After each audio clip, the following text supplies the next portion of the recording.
3 o'clock. We will go ahead and get started. I do have a few housekeeping items before we begin. Thank you everyone for joining us today. I really appreciate the time of all of our panelists.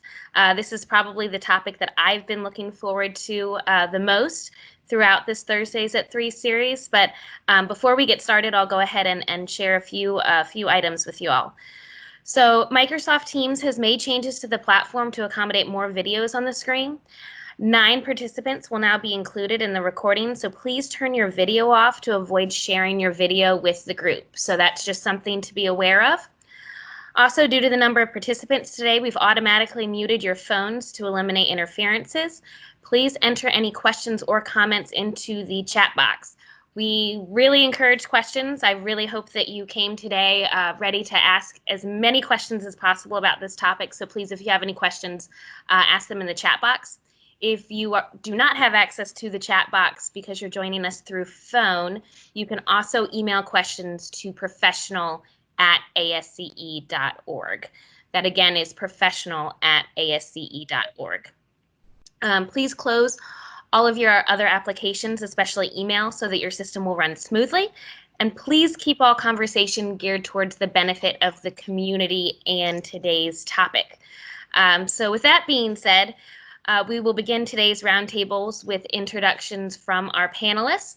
Then each panelist will share their perspectives and insights on the topic of mentoring and experiential learning in a virtual environment. So Brad, I'll start off with you. Can you go ahead and introduce yourself? Happy to. I'm Brad Aldrich. I'm a senior associate at Aldrich & Elliott. Semi-retired now, so I'm not running the company anymore. But for almost 25 years, I ran a civil engineering firm outside of Burlington, Vermont, that specializes in water, wastewater, and stormwater for municipalities. I think the one thing I bring to the table is we're a 20-person firm, so I bring a small firm perspective to this topic. Awesome. Well, thank you for joining us. We're really looking forward to what you have to share with us. Awesome. I believe, Melissa, can you go ahead and introduce yourself next? Oh, Melissa, you are on mute. Thank you for letting me know sooner rather than later. Hopefully I'll only have to learn that lesson once this panel. As Tirza already told you, my name is Melissa and I'm a civil engineer with Parsons Corporation. We are a solutions provider with a focus on security, defense, and infrastructure markets. So what does that mean? Well, the teams I'm on design and manage road and highway projects for our state and local clients. So for example, I'm involved in the Gordie Howe International Bridge project, which is constructing a new international river crossing between where I live, Detroit, Michigan, and Windsor, Ontario. On the topic of mentorship and learning virtually, I've been in the role of both a younger and a more senior engineer working remotely. Additionally, I've been meeting virtually with my mentor from ASCE Mentor Match for a little over a year now. Awesome. Well, thank you, Melissa, for joining us. I know you've been communicating with that mentor virtually long before this pandemic, right? So I'm sure you have some great insights. All right. And Ken, can you go ahead and introduce yourself next? Oh, you're muted. Uh-oh, Ken, can you unmute yourself? I think you are still on mute.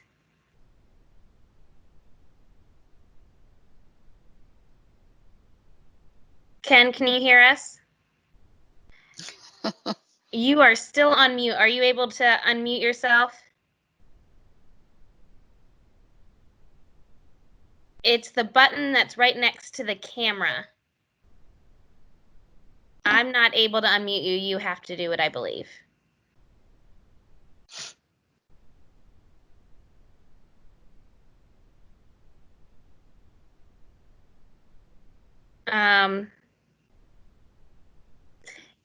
Maybe Marcia, can we switch to you and you can introduce yourself?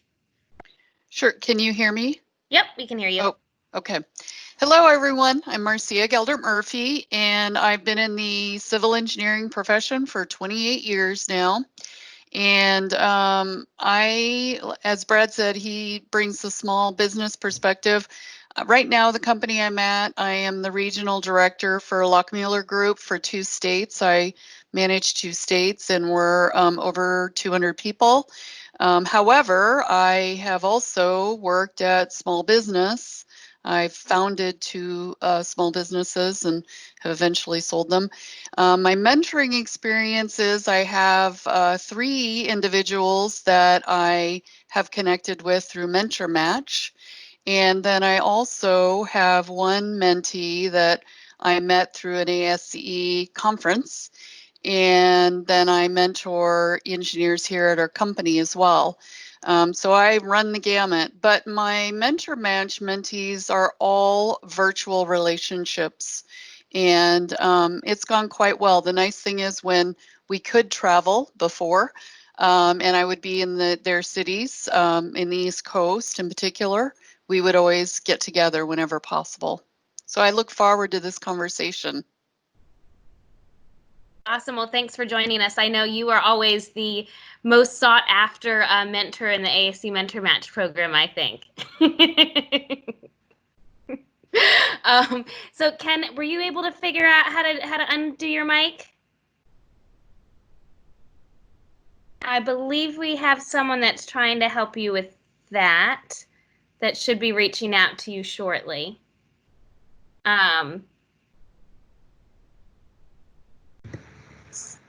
So why maybe Ken, if you log off and log back in, that'll be the easiest way.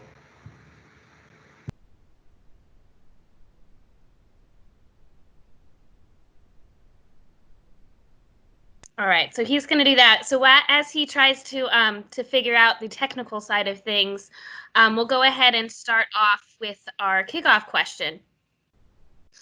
So what do you believe is the most valuable element of a mentoring relationship? What is missed in not being in the same space with a mentor virtually?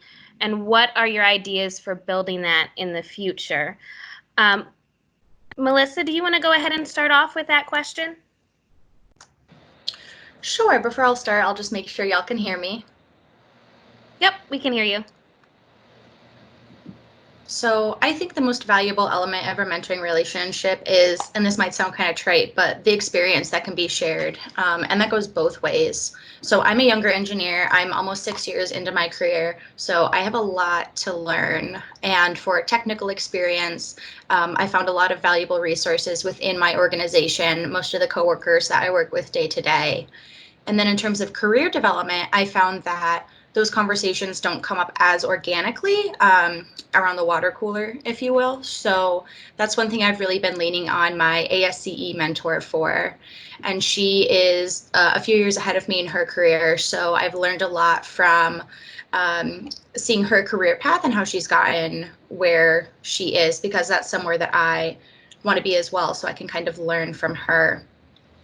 My mentor and I have been meeting virtually since we were connected through the Mentor Match program. She's actually located in the Midwest and I'm in Michigan. So we text and email for almost all of our communications. And that's gone really well. I would say the one thing that is missed with our virtual mentoring relationship are different types of communication other than just verbal. So body language, tone of voice. And actually, as I was thinking about this question the other day, I texted her to say, hey, I don't know if I tell you this often enough, but I really appreciate being able to come to you with questions. And I don't know, just taking that extra step to make sure you're communicating that you're excited, that you're appreciative, that you're concerned for whatever reason that wouldn't otherwise come across in just written communication. Yeah, absolutely. Communication is so important, right?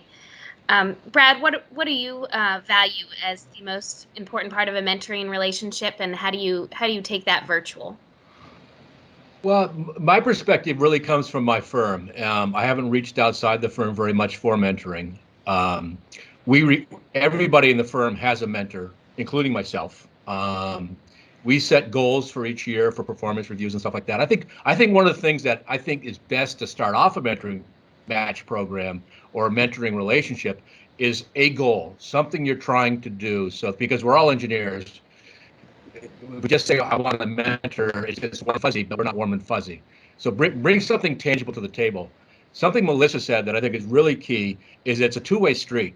Share, and you're a mentor, but you're also a mentee.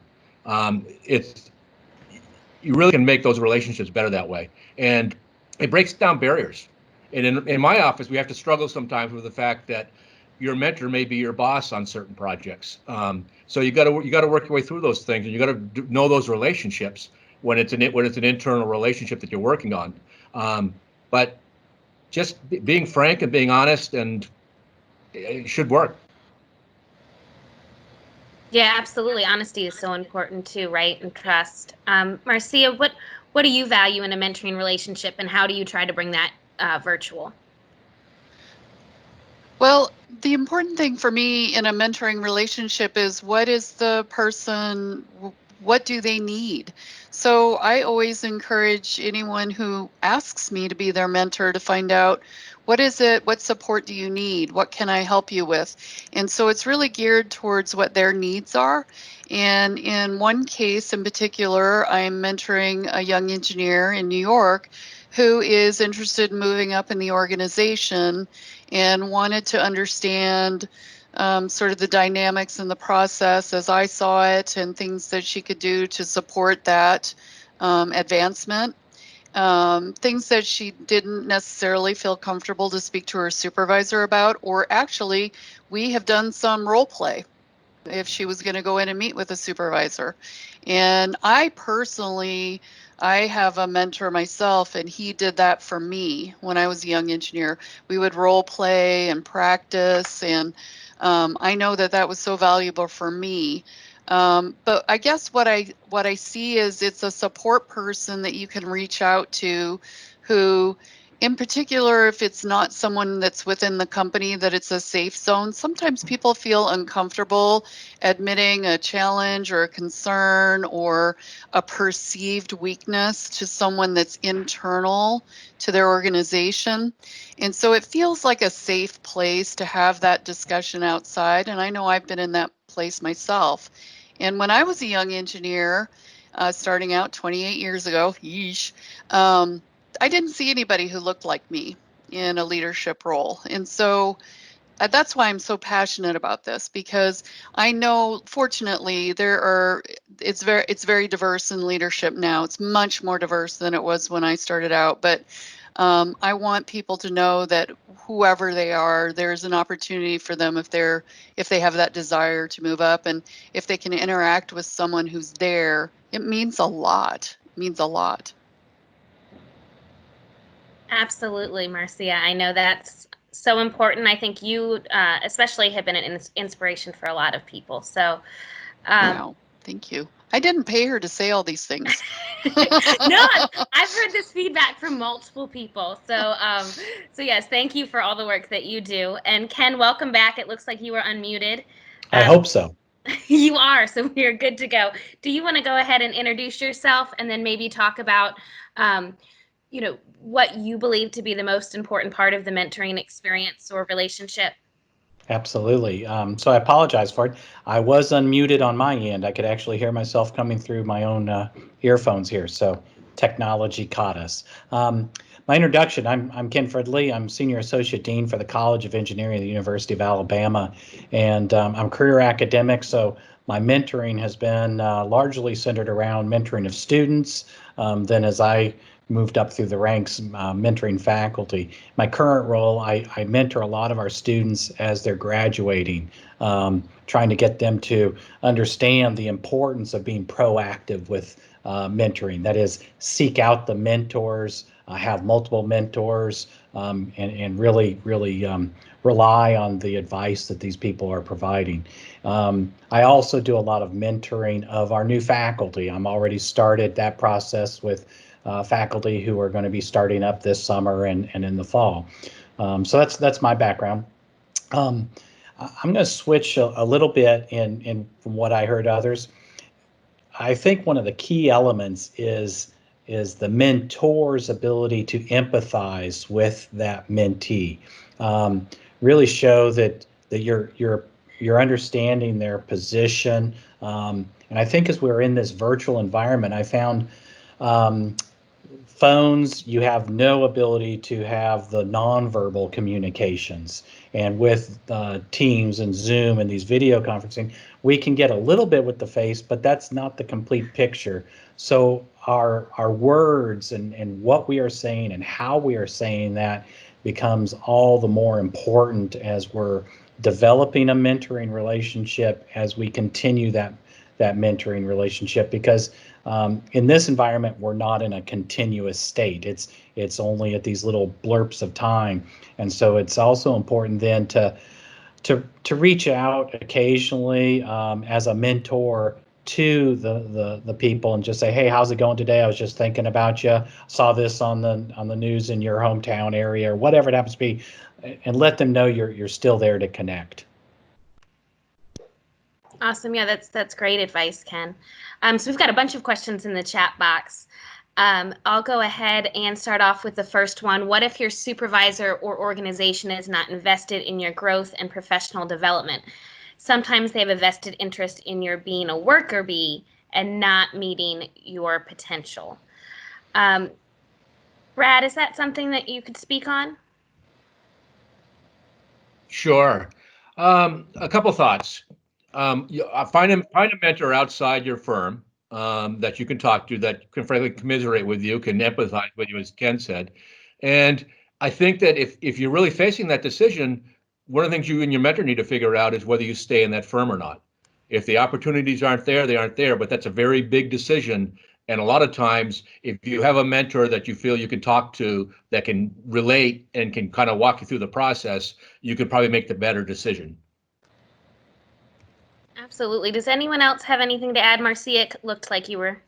Yes, I would. There's a couple of things too along those lines that I was thinking. Absolutely, I totally advocate getting a mentor outside of the organization, and ASCE's Mentor Match is a great resource to be able to do that. You can sort of drill down in interests and disciplines and areas of expertise and things like that. But the other thing is, I know as a person, I'm responsible for 2 states in our organization, and that encompasses 5 offices. And I can tell you that I have 5 people in charge of each of those offices, and they're all very, very different personalities. So I wouldn't entirely assume that that's the company culture, and perhaps it is. It could be. I don't know. But I would seek out to reach out to, like you said, a mentor out. We've already said a mentor outside of the organization, but I would also see if there is someone internally that you can speak to, a colleague or a peer, to find out, is this the culture of the company, or is it just that this person maybe doesn't realize that I have aspirations and I would like to have an opportunity to seek them? So sometimes it's a perception based on an isolated personality or management style. So you need to make sure that that's the case or not. No, that's great advice, Marcia. I think it's really important to have mentors both inside your organization and outside, right? Yeah. Absolutely. If I could just add one thing, because I am a firm owner, so I'm one of those guys. You're right. Absolutely, Marcia. When you get comfortable enough in your firm that you know you need to pursue this, talk to somebody and find out what the opportunities are. Because as the employer, as your boss, the guy that's hiring you, I want to know if you have some desires that we're not meeting, and I can candidly tell you if it's going to fit or not. There may be reasons why we don't think you're a leader in our firm, and that's fair.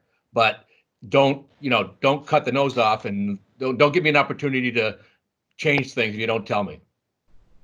Absolutely. So the next question is, how have you been able to communicate with your mentor-mentee since the pandemic? How do you start a new mentoring relationship virtually? So, Melissa, do you want to talk about maybe some of your communication efforts, I guess, before and after the pandemic? Sure, absolutely. So before the pandemic, as part of our mentor match profiles, my mentor and I indicated what methods of communication we preferred. And so that made things really easy to get started. I didn't have to think about, should I call her? Should I send her an email or an Outlook invitation? And so we could really just dive in. If you aren't using a platform that has that option, maybe that's one of the first things that you could discuss when you're talking to a potential mentor. Personally, I've had really good experiences, sometimes just reaching out to folks I know through LinkedIn or through my internal company portal and starting a conversation, and then that can kind of transition into maybe a formal mentoring relationship, maybe an informal conversation about one specific topic. And then let me scroll up here so I can see the second part of the question. So I guess that kind of touched on how to start a new mentoring relationship virtually. In terms of how I've been communicating since the pandemic, it hasn't changed much since we were meeting virtually already. My mentor and I have talked to each other about how the pandemic is affecting us professionally, our work from home situations, the ways that our companies are responding, et cetera. So she's been definitely an invaluable resource there. And Vanessa, if there's anything that I didn't touch on, please feel free to leave a comment and I can circle back. Awesome. Thank you, Melissa. That's super helpful. Ken, it sounds like you started some new mentoring relationships. Do you want to speak on establishing those relationships virtually now? So yeah, absolutely. Two things is one, I'm in a reactive mode. That is, we pushed out when the university, like all the other universities, switched to suddenly being online versus on campus. I was involved with a group of folks that pushed out notifications to our students about they're no longer able to just drop in an office or talk to a faculty member. So we opened up an opportunity for them to reach out to their faculty mentors. At our university, we have mentors and advisors, and so we're talking about professional issues, the mentor or the faculty, and those that maybe hadn't developed a relationship yet to reach out to me, and I would either create a introduction or I would take over that. And my first point of with that, once I got contacted, was to see if that person was available for a Zoom call or a Teams or something, so that we could see each other, talk to each other. And my approach was first not to grill them, but to get to know them and share things about my own self, and really schedule the first mentoring to be the second call. So we started that ability to have a dialogue that way. On the other side, when I've got somebody that I think is new into our organization, in my example, it's a new faculty member, I'm reaching out to them early, asking them just via email how things are going. These are unique times, and saying, I'd like to set up a time. And then it's really the same process. It's first, hey, yeah, we talked when you were on campus interviewing. How are things going? Did you find a place to live? Just personal conversations kind of thing, get to know the person. And then I schedule another one where we actually start talking about the career, the professional development, all those very important things that all young engineers, as they're starting off their career, work on. We are also working on some mid-career kinds of things. I'm involved with helping structure those, but I'm not the person that's actually doing that. That's more in our departments. But because our engineers, our faculty are at home, dispersed out, we're having to be proactive in reaching out to them to talk about where they are in their career, the advancement opportunities, how to manage the virtual environment as an engineer versus as a new engineer. Yeah, absolutely. These are some challenging times, and it's hard to navigate this new virtual world that we're living in. So the next comment in the chat box is also, I think it's important for women to have both female and male mentors, since sometimes there are different perspectives that can provide alternate viewpoints. Did anyone have any comments on that? Because I think that's a great comment, and that's very interesting to note. Does anyone have any comments about that specifically that they want to add? Well, I can share that when I started out as a young engineer, I wasn't able to, because of my location, and there just weren't very many women in the the area where I was out in construction. And so I totally relied on male mentors for sure. However, I will tell you and I still do, I still have a number of male mentors. but I also have been able to have female mentors now. And you're absolutely right. And I think we talked about this a little bit briefly before we went online. What I've done is I've got all these mentors that I rely on, and I have them all that I know. One gentleman is an absolute expert at business. He's done mergers, acquisitions. He's a financial guru guy, but he's an engineer. I've got another who he is the construction expert. I've got a woman who is in charge of a freight district that is a mentor to me. And so it depends on what am I looking for and what do I need at that moment, and is it something related to an issue that I think would be unique to my gender? Or is it something where I really need some support on a technical or business side of thing? It depends on who it is. That's why it's great to have a variety of mentors to reach out to. And I saw in the chat, somebody said, how soon after you're out of school? Immediately. Absolutely immediately. And quite honestly, I'm still connected to both of the schools I went to for my master's and undergrad. And I always make myself available to the students because that's a scary time when you're transitioning from school to a job. And I'm in the St. Louis area, and maybe you're at a rural school area, things like that. It's really important. Start building that network now, and it'll only get stronger throughout your career. I'd like to comment if I can on this.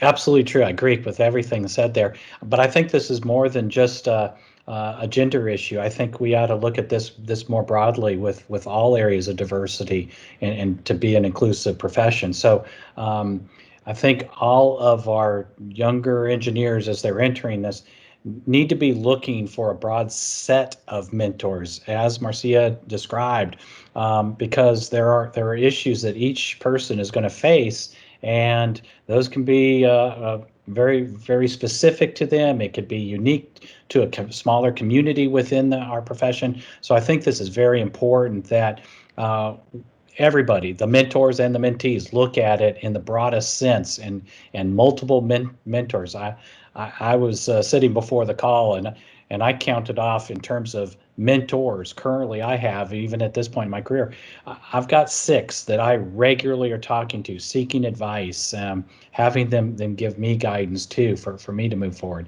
The second point is as you comment about the students, it's not early, it's before, while you're still a student. One thing that in academia we see is students who have done co-op, so they've done that work study kinds of trading on, they end up with mentors. By and large, they have a very large percentage of those students who identify mentors through their cooperative education programs. And that is one of the things that they note as being something that they saw as enabling them to succeed earlier, deal with some of the challenges, the unforeseen challenges better, is because they had professional mentors before they even graduated. Absolutely. Like Marcia said, it's never too early for a mentor, right? Awesome. And the one thing I would throw in, just because it hasn't been brought up yet, is don't think you have to have an engineer as a mentor. You can look outside the engineering profession as well. And I will speak to my own personal views.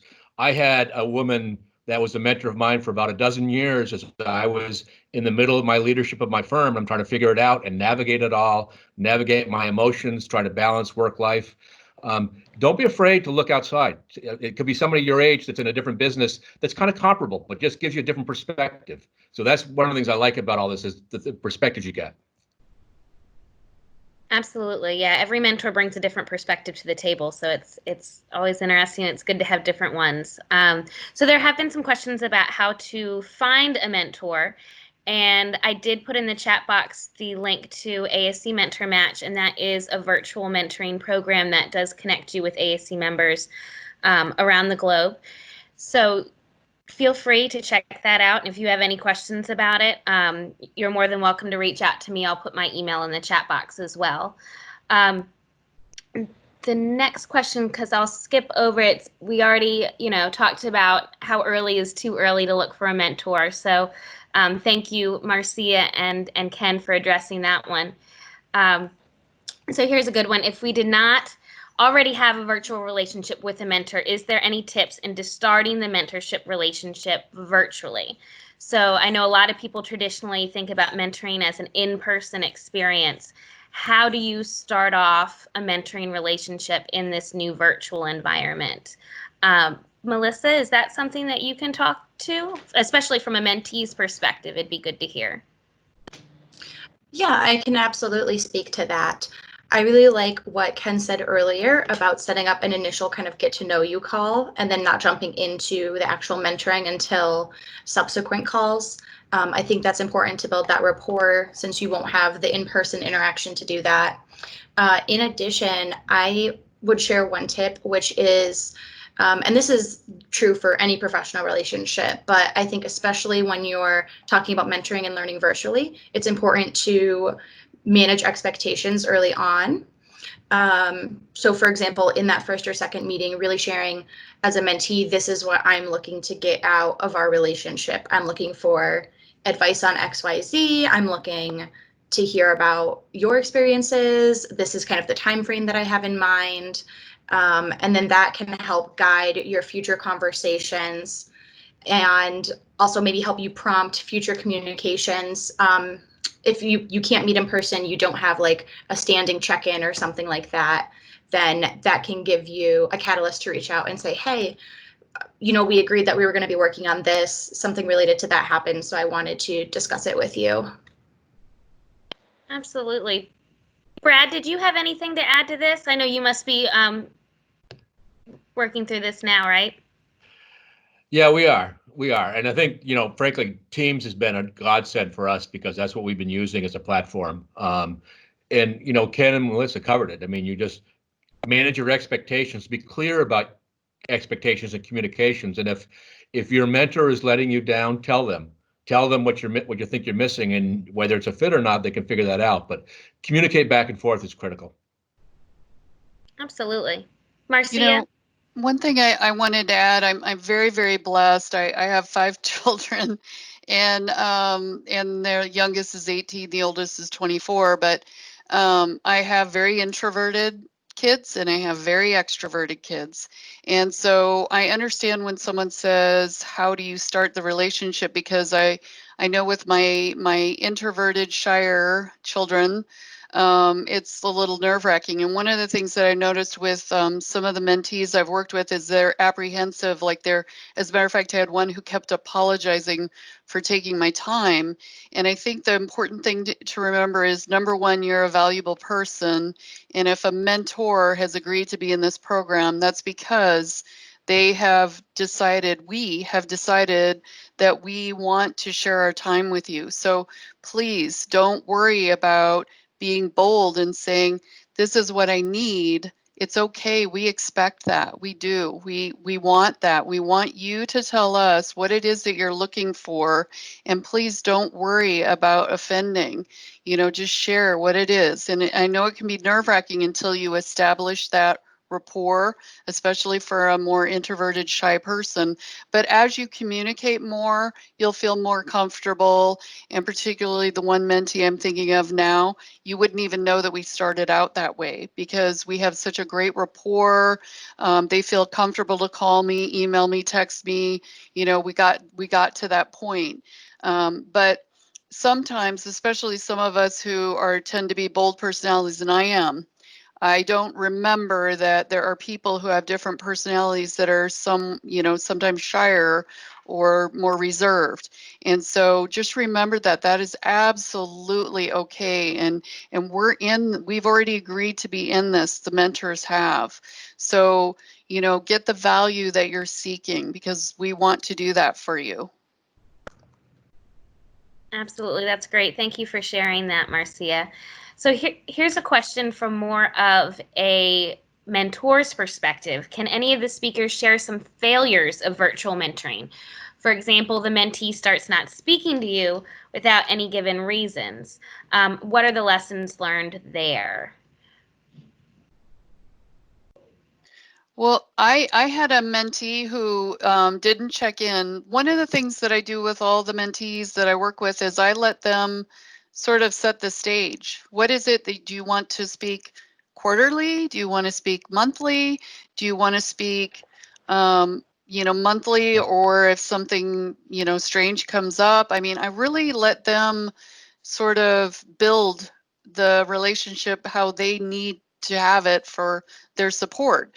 And one mentee I didn't hear from for a while, and I was kind of concerned. And so I reached out, and they were sent on a remote project and were swamped, basically. And then they were apologizing to me. I'm sorry. I said, no, I just want to make sure everything's okay. So first of all, I wouldn't say I've ever had a failure mentoring, but I would check to make sure, everybody, all of us in our lives and our careers have things that happen, and all of a sudden, like a mentoring relationship might be desperately important, but then you're into a next phase and it's not so much. So that could be a reason. And the other thing is, if it isn't a good fit, sometimes people don't feel comfortable saying that. Yeah, unfortunately, but you have to be prepared to hear that, and you also have to be prepared to share that if it's the case. Awesome. Did anyone else have any ideas about that question? So this is Ken, and I think where I've struggled is where probably jumped in, either I did or the mentee did, jump into some rather significant issues right out of the blocks. And when we're doing this virtually and we haven't had a time to develop a good relationship where we kind of know we can talk with each other, that becomes very difficult. And on both sides, it becomes a kind of a hesitancy then to reach out and boy, that last call didn't go so well. And so, to counter that, I've been very, and I mentioned this before, but I'll go a little bit further. My first meeting, even that, when I have that little conversation, we set the first meeting, I try to set it like at a traditional coffee time. And I said, okay, if we were meeting in person, I would walk you over to Starbucks across the street and buy you a cup of coffee. Since I can't do that, before we get on the go, get yourself a big cup of coffee or whatever you want to drink. And it's amazing how I was trying with several people, and yes, there's personality differences, but how just having a cup of coffee there and you sip on it, and is that hazelnut I smell? And you kind of loosen up, and that really set a tone, a relaxed tone, that then it put off. The mentee may have this really important issue that they really want to talk to you about, but it probably isn't so urgent that it needs to be the first thing that two people who really don't know each other that well and are doing this via Teams or whatever can get into. So I've really tried to have those more get to know you moments, and that coffee thing. One time if somebody goes, well, I can't do coffee, but how about we do lunch? And I mean, I showed up with my burrito stuffed sandwich or whatever it was, and they had their meal, and it just relaxed things quite a bit. And I've seen that go easier. I don't know if we'll address the failures, but I do see that as being a good approach. Yeah, absolutely. I like that approach a lot. Brad, did you have something to add? Yeah, the one thing I would add, Ken hit on something, and then failure is probably not the right word for it, but sometimes a mentor-mentee relationship doesn't fit, or you outgrow the relationships. So as a mentee, you've got to be really honest about that and forthright. And frankly, when you first introduce yourself, I'm assuming that if you, like, say you're at an ASE meeting and you meet me and you say, oh, I listened to your talk and I'd really like to engage with you. I would also lead in with, if you don't feel you're the right person or don't have the time, I would love to have you refer me to somebody else. So that if you with that foray at the beginning, if you get 3 weeks into with me and say, Brad, it's not really working, but can you send me somewhere else? I'm happy to do it. So that's the communication's a big thing.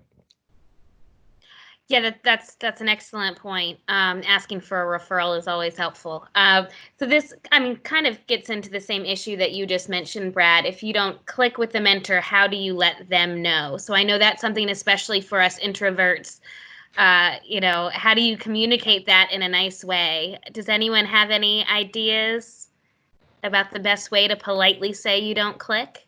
So two things. One, I think this goes to our previous comments about multiple mentors and having some people outside of your organization, or at least unit within that. I serve that role for all the faculty. Now, I am part of the dean's office, so we assess everybody every year, but I'm not in the direct line. I'm not their direct supervisor. And that eases it up, because it's hard to go to your boss or your boss's associate and say, we're not clicking. So that's one thing is I like to set up that mentoring so that there isn't a line of reporting where there could be some greater sensitivities to this. But as Brad said, I think people are very receptive to that simple comment of, I really appreciate all your time, and or as a mentor, I'll say, I really think we've done some things we've accomplished, but I think you are going to grow more as a professional if I introduce you to somebody else. And so it's no blames being laid. And I think either way, mentee or mentor can do that in a very professional way, without offense taken. So one thing I wanted to add along those lines, and that's excellent advice, Ken. With my mentees, I recommend 2 books that are excellent for having difficult conversations, and they are the 2 books that are my Bibles, so to speak. One is Crucial Conversations, and the other one is Nonviolent Communication. They are such great books to help you to understand, and especially in Marshall Rosenberg's Nonviolent Communication book, he'll literally go through conversations and samples. So does the other one. But it really does help you kind of understand how to communicate difficult information. And so I would highly recommend those books as well, just to help you feel more comfortable. I'm a book reader. I know some people aren't, but I do recommend those to my mentees. No, those are both great recommendations. Brad? Like I said, the one thing I would add is be patient with the relationship, but not too patient. Because what you don't want to have happen is the relationship to go on and on and on, and you're finally so fed up, you say, it ain't working. So work on it progressively, but your career is short. All our time is short. If it's not working, be honest about it, and move on. No, Brad, that's exactly right. And it's not just that your time is being wasted. It's, you don't want the other person's time being wasted too. If they're not providing value, they don't want to be engaged in that. So you're not going to hurt their feelings. I think it would hurt their feelings, like Brad said, if you're letting it go on and it's not providing value. So, yeah. Absolutely. That's great advice. I mean, the most important thing, right, is what your mentoring goals are, and what you plan on getting out of the relationship, right? So I did want to switch back. I know we've talked a lot about professional mentoring, and I wanted to talk a little bit about technical mentoring. So younger engineers working towards their PE are required to work under the oversight of a PE. How do more senior engineers provide ongoing oversight and guidance to foster experiential learning now that many of us are working virtually, which lends itself to a more independent style of work? Marcia, is that something that you can speak to? Yeah, well, quite honestly, it's so much easier now than when I first started out. A lot of our meetings are held virtually, where we can put the plans up on the screen or the designs and go through and talk about them and work with them. One of the things that I've always done with engineers, my area of expertise, by the way, is geotechnical engineering, and I specialize in bridge foundations. And I always would have staff engineers sit in on all the conversations with clients, or with some of the other areas of expertise that we were utilizing on our jobs. And so it's no different virtually. I have them join in on calls and communications via Zoom or Teams. And, the funny thing is, and I say this to all the people who are 35 and under, you guys are all digital natives. And so to you, this is nothing to have a set of plans viewed electronically It's taken me a while to get there. I still like my paper. So I don't worry at all about technical training virtually through using digital means, because most young people's brains are geared that way better than I am, quite honestly.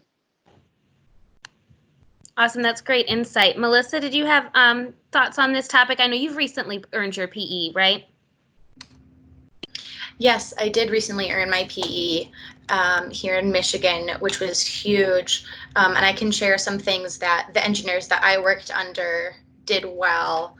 For example, actually just at the start of this pandemic, my my project engineer who I'm working under, we've had an open line of communication, but now that we've started working virtually, the other day he made a point of making it explicit and saying, you know, don't be a stranger. If you need something, reach out. You don't have to wait for me to reach out to you with a task. And I really appreciated that, because I know he's busy. And I know that, especially now working from home, it can be really hard to draw those boundaries between work life and home life. And I don't want to take advantage of his time. So him just, like I said, making that explicit and saying, you can still reach out to me. And even if I don't have time right away to answer your question, I'll still let you know that I saw it, that I heard you, and we'll set up a time later. So that's been really huge for me, just having my internal mentor let me know that I am still a priority, so that I don't feel like I'm abusing his time. And then another thing that I think more senior engineers can do to help guide virtual learning with engineers under them is, and Marzia kind of touched on this, but I think it's really important to have a visual to talk off of, especially when we're talking about technical learning. It's funny, before I became an engineer, I didn't realize that there were so many different words that all meant the same thing. In college, it's easy, X equals, lambda equals, and that doesn't translate exactly over into the business world. So I might use the word exhibit to talk about something I'm working on. Someone else might say file, which to me means a file folder. And it's just really easy for confusion to come into play in that way. So screen sharing is huge, because I can pull up the document I'm working on and say, hey, I'm going to zoom in on this area. You see this conflict here.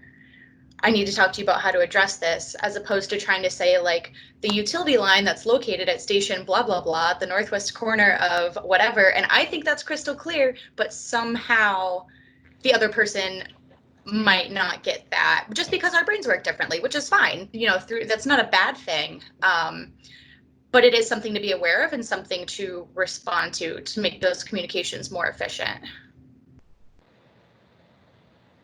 Absolutely. That's great advice. Brad, did you have something to add?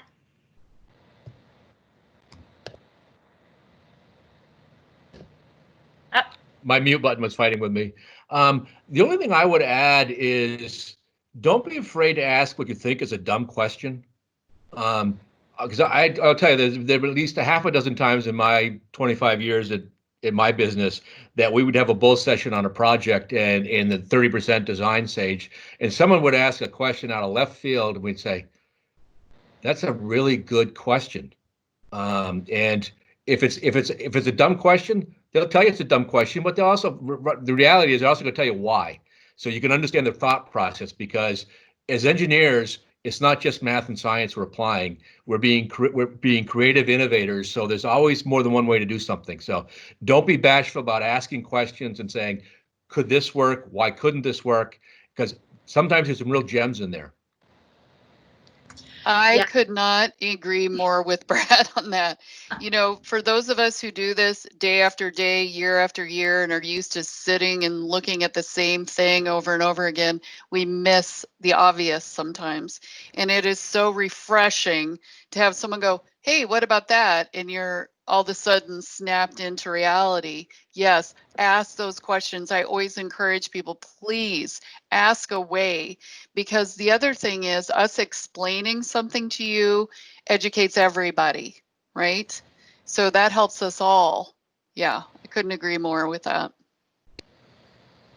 Absolutely, that's great advice. So I think we have time for one more question, and then we can share some closing thoughts. But I have do you think the pandemic presents an opportunity for younger engineers to mentor more senior engineers on embracing the benefits of virtual work?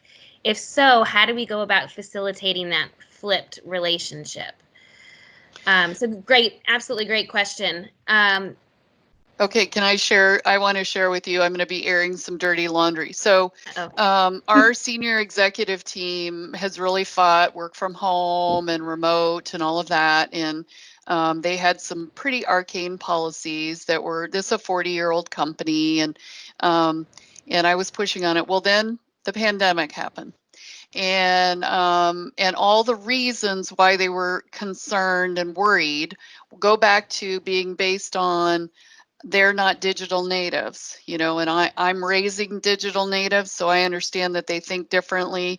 And so it's been very, very refreshing that the senior execs at our company said, wow, utilization is the high, we exceeded all our goals the last 2 months. Yeah, I know. But to them, sitting at home and working virtually, they can't fathom it, you know. But this generation, the generation after us, can and do better that way.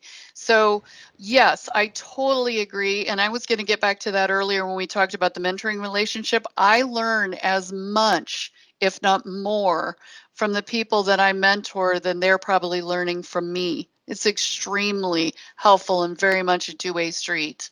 And I ask them questions about this, about the virtual, you know, workforce now, and, you know, what are some things you're doing and how are you accessing this and how are you doing this? It does help me. Absolutely. That's great. Brad, I know you have your own firm. Is this something that you've thought through? Well, I think I share some of what Marcia's thoughts are, because one of my business partners was all about butts in the seat. If I don't see them, I don't know they're working. And so this is a new paradigm for us, and our new norm is going to be 50% in the office, 50% not, because we see our utilization up as well. It's just a matter of being open to it and trusting.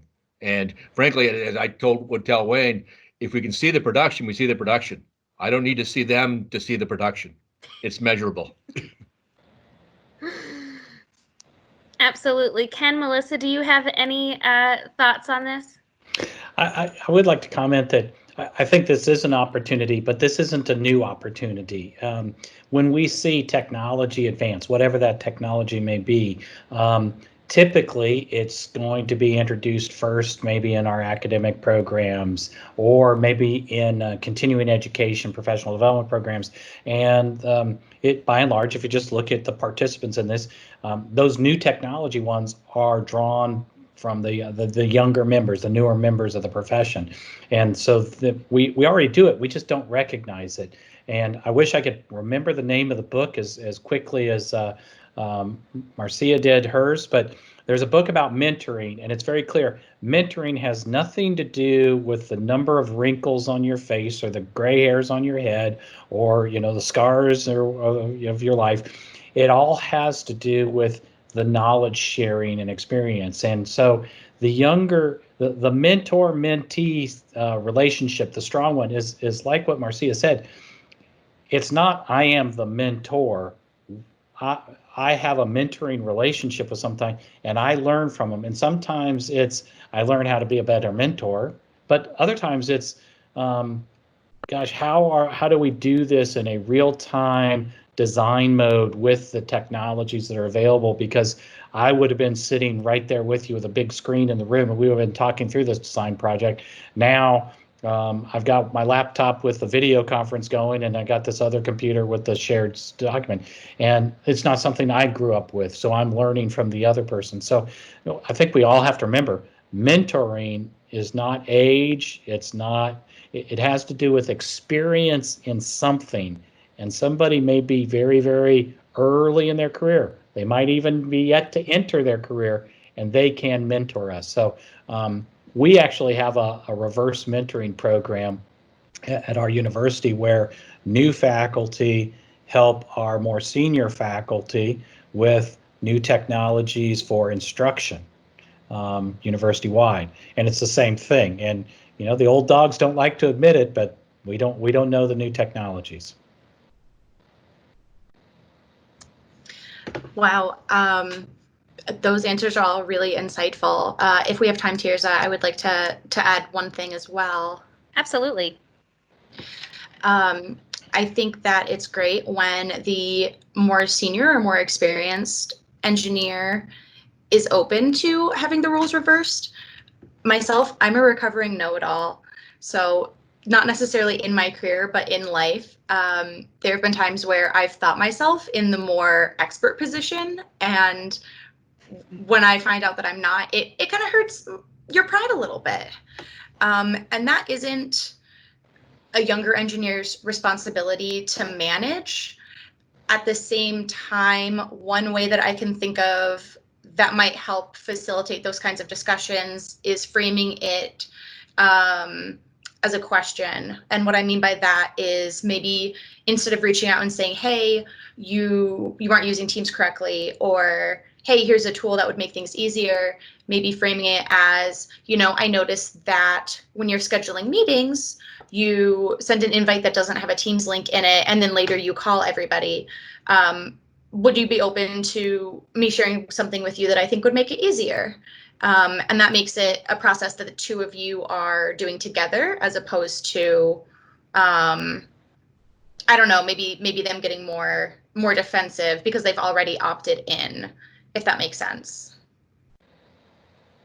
That's great advice, Melissa. I know that sometimes you can come off as being a know-it-all if you offer too much help, right? So that's a great way to deal with it.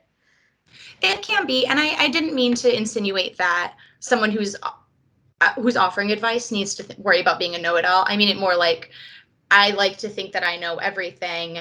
And when I do find myself in that flipped relationship and I'm asking someone else for advice where I feel like I should already know, it can just introduce another component to the conversation for me to be aware of. Absolutely. But I would hate for someone to have advice to give to a coworker or an associate, whether more or less senior, and not want to reach out because they were afraid of being seen as a know-it-all. I wouldn't want to communicate that to anybody. Absolutely. So in closing, I guess we'll ask any final thoughts or advice on a mentoring relationship moving forward during this current pandemic and as we approach the new normal. Ken, do you want to start off with some closing thoughts on what mentoring advice you would give? Yeah, I am from the old school where I think there is a lot of benefit to the real face-to-face kinds of meetings. But because of that, it biases my response.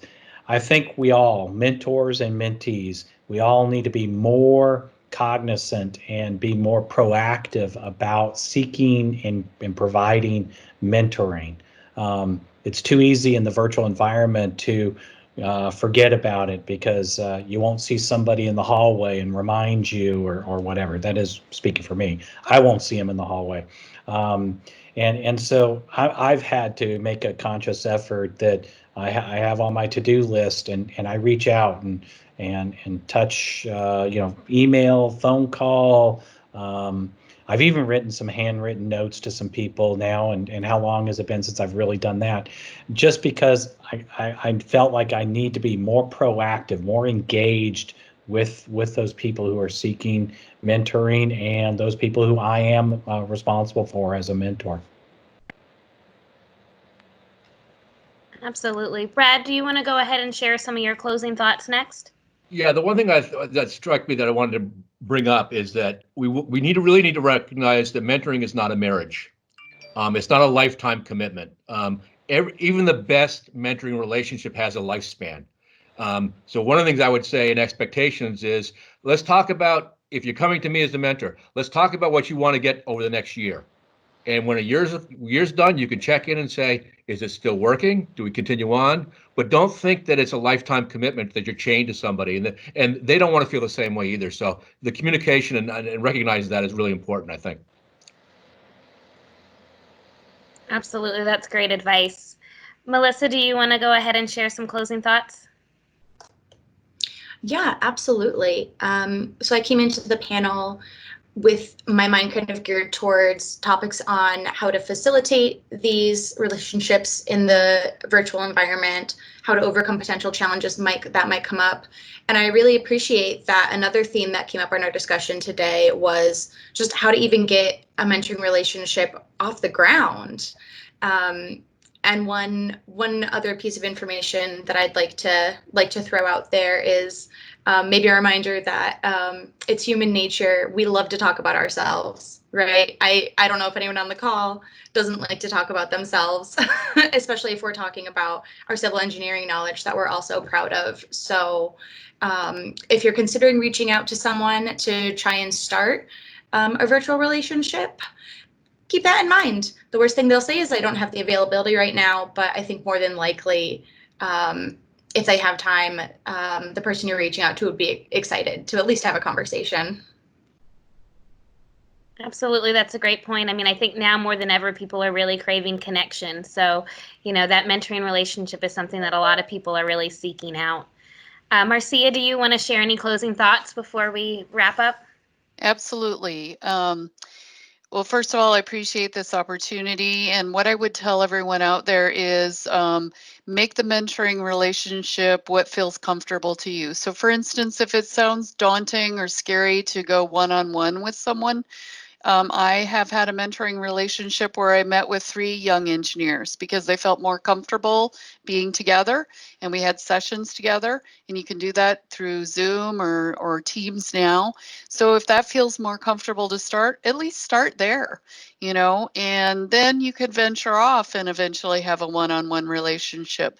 But don't let your fears hold you back from the growth that's available. So do what feels comfortable and get started, and you won't regret it. And I love all the advice of the panelists here. It's not a lifetime commitment. So you'll get out of it what you want to get out of it, and then be ready to leave when it's not right for you anymore. Absolutely. This has been a really, really great panel and a great conversation. Thank you all so much for joining us and taking the time to mentor us on mentoring, if you will. I also want to remind ASC members that you can continue this conversation about mentoring and ASCE Collaborate.